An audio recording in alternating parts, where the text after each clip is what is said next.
Dobrodošli v Kranju, gorenjski prestolnici. Kranj, krajina Kranjburg je nastal na sotočju Save in Kokre, tukaj pa stoji Prešernov kip v naravni velikosti.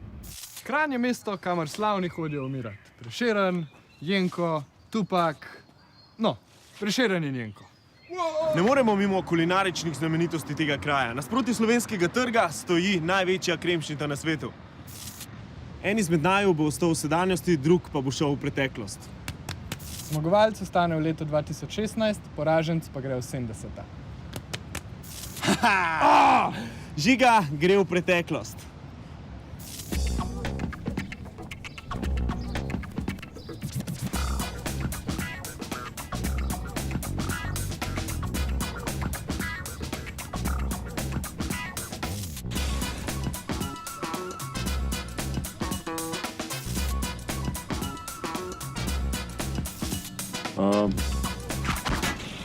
Moram reči, da sem zdaj v zadregi s tem vprašanjem. Mislim, da se najbolj delijo glede glasbe, tako kakšni metalci, rockerji, punkerji.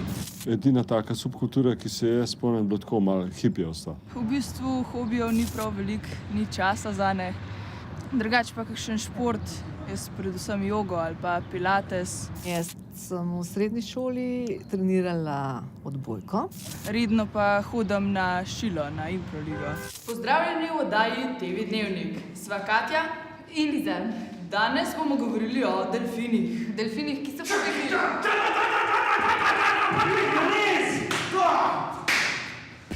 Jaz mislim, da je bil takrat zelo v ospredju je bil Boter, recimo, en tak film.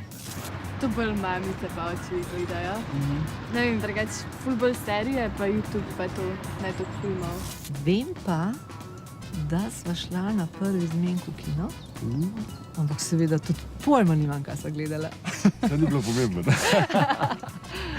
Največji taki žuri v današnjem pomenu besede so bile kakšne fantovščine, no. Mogoče kdaj, ko ste spili preveč malinovca, recimo. Mene je pol ful nula, ti šal.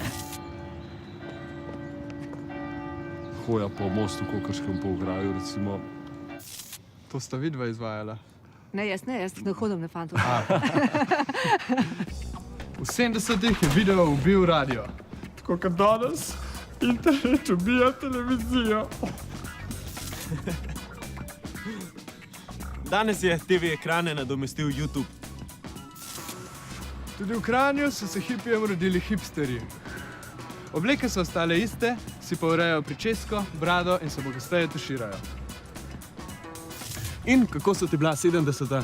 Izjemen. Po moje so me vse punce v Kranju opazile. Čeprav tudi leta 2016 je kar dobro živeti, ne? Kaj pa je dobrega? Pač ful imamo več kanalov pa internet. To je res. No, lahko greš drugič ti. A gremo na en malinovc.